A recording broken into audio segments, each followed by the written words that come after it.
Assalamualaikum warahmatullahi wabarakatuh. Om Swastiastu dan salam sejahtera bagi kita semua. Pada kesempatan kali ini saya berada di makam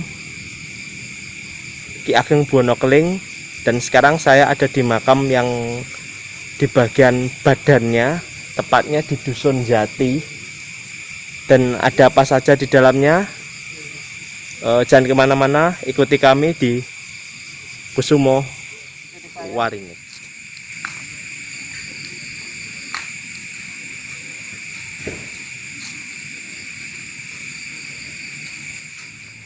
Ya sobat goib, jadi ini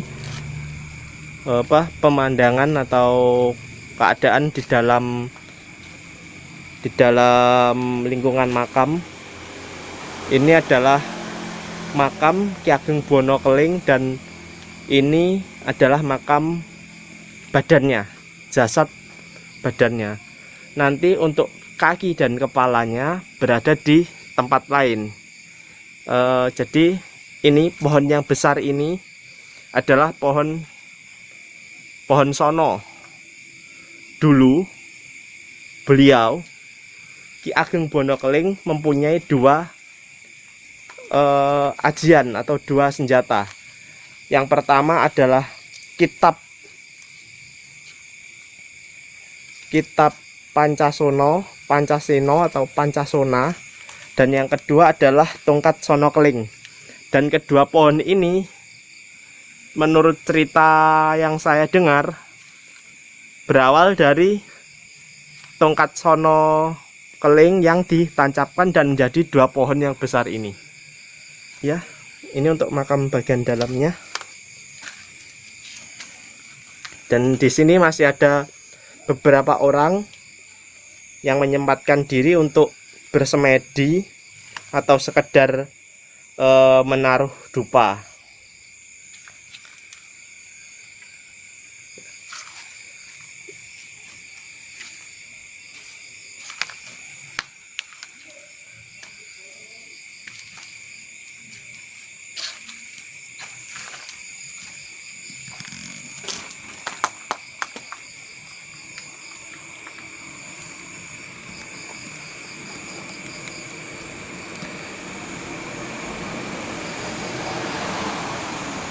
Pohonnya ini sangat tinggi sekali. Oh iya, dan untuk lokasi makam sendiri, untuk yang bagian badan ini berada tepat di tengah simpangan jalan. Jadi di sini dulu, yang di sebelah kanan atau dari arah Pacitan adalah yang lajur kirinya, ini dulu adalah pemakaman, dan dikarenakan perluasan jalan, jadi untuk makam yang lainnya digusur dan tinggal satu makam ini, yaitu makam Ki Ageng Buwono Keling. Menurut ceritanya yang beredar, Ki Ageng Buwono Keling adalah seorang putra Pajajaran dan menikah dengan Putri Brawijaya V, yaitu Putri Togati. Dan akhirnya beliau diberikan hadiah sebidang tanah di daerah Kidul yang dinamakan dengan Wengker Kidul. Beliau selain terkenal dengan kesaktiannya, beliau juga dikenal sebagai penyebar agama Hindu.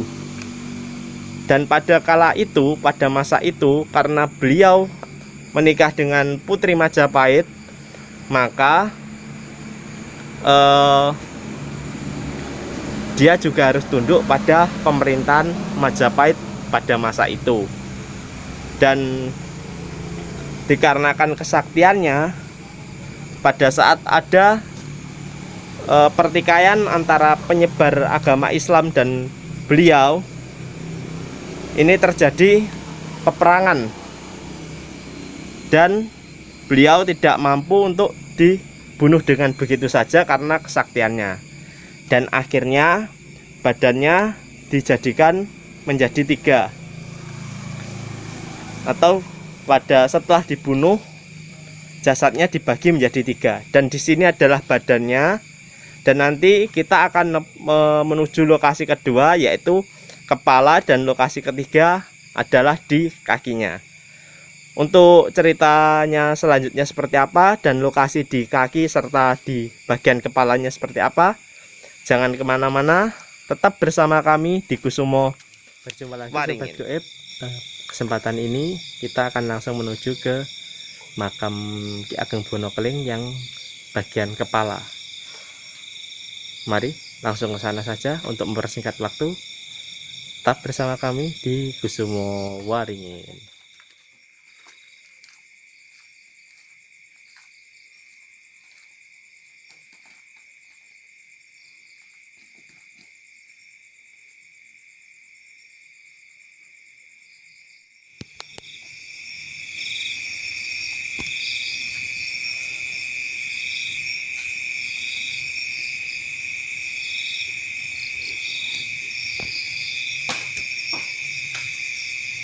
Ya, saya mendengarkan sesuatu, Sobat Goib. Di sini saya mendengarkan sesuatu ya, dan saya juga merasa agak panas. Ya, yang penting langsung saja dengan tujuan pertama kita, yaitu dengan makam Ki Ageng Bonokeling. Mari Sobat Goib.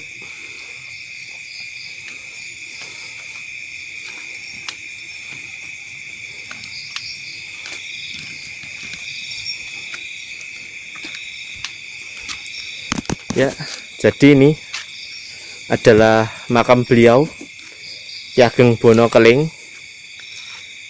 dan ini adalah makam di bagian kepala. Jadi setelah Ki Ageng Bonokeling dibunuh dan tidak mati, akhirnya Ki Ageng Petung memutuskan untuk bertanya kepada salah satu sahabatnya atau yang dianggap seniornya, dan diberitahukanlah kelemahan Ki Ageng Bonokeling, yaitu setelah dibunuh maka bagi tubuhnya menjadi 3 bagian dan makamkan masing-masing di jarak yang agak jauh yang dilewati atau berseberangan dengan sungai. Dan tempatnya di sini sangat rimbun, berbeda dengan tempat yang pertama, karena tempat yang pertama adalah di tepi jalan raya, dan untuk yang di sini ini berada di dekat gunung, tepatnya berada di belakang pemukiman warga. Tapi ini masih sangat, ya, bisa dilihat sendiri untuk belakangnya.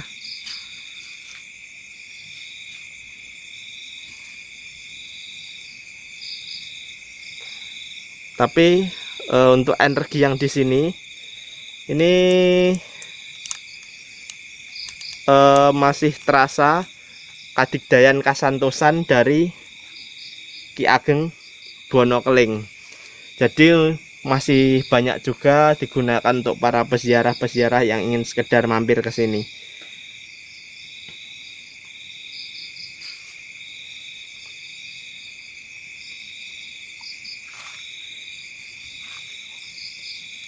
Jadi sekali lagi untuk ini adalah tempat keduanya ya.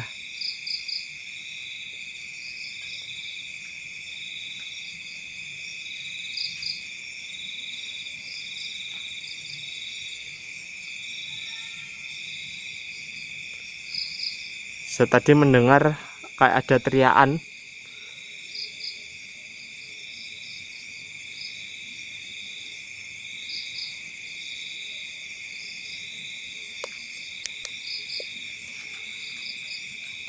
Untuk bagian belakangnya tidak usah saya explore ya teman-teman Sobat Goib, karena yang jelas untuk depannya seperti ini. Dan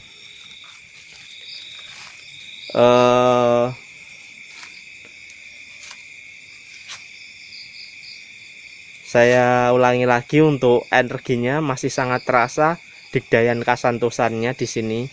Jadi siapa saja yang ingin berziarah, dan saya mendengarkan langkah kaki ini tadi Sobat Goib ya. bagi siapa saja yang ingin berziarah sangat dipersilahkan, tapi lebih baik, alangkah baiknya kalau izin dulu kepada warga sekitar di daerah sini. Ya, itu saja yang bisa saya sampaikan untuk di daerah kepala. Untuk di sini saya akan lanjut ke bagian kaki. Untuk mempersingkat waktu, sobat goib, ikuti saya terus di Kusumo Waring. Ya, jadi ini saya dan saudara saya akan menuju ke lokasi yang ketiga, yaitu makam untuk bagian kakinya. Dan kami menyeberangi sungai, ya, sungai kecil ini, sobat goib. Jadi berbatasan antara makam satu dan satunya itu harus menyeberangi sungai. Ya, seperti itu, memang ceritanya seperti itu. Dan seperti apakah makam yang bagian kaki, sobat goib, mari ikuti kami. Ya sobat goib, jadi pada kali ini saya berada di tempat terakhir, yaitu tempat ketiga, yaitu di bagian kaki Ki Ageng Bonokeling. Penasaran dengan tempatnya? Yuk kita lihat saja.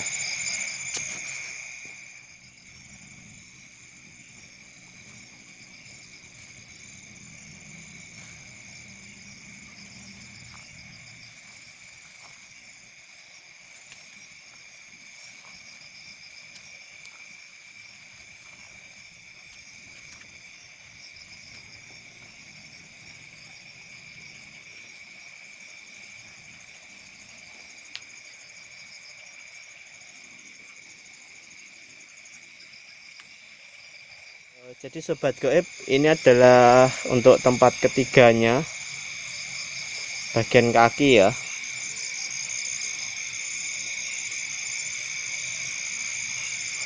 Langsung saja kita ke atas, sobat goib.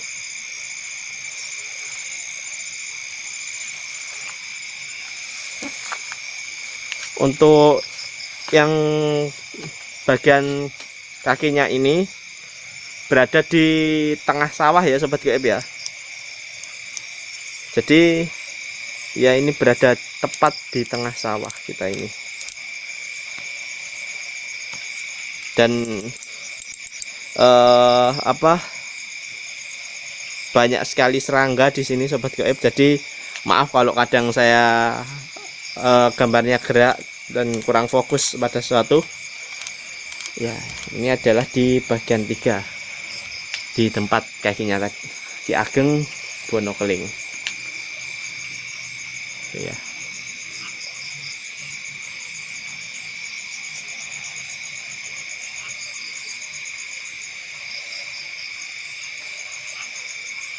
Jadi untuk di sini ini energinya masih sama, Digdayan Kasantosan yang besar, walaupun masih kalah dengan yang di bagian kaki dan juga di bagian badan, di bagian badan dan juga di bagian kepalanya itu tadi, sobat goib.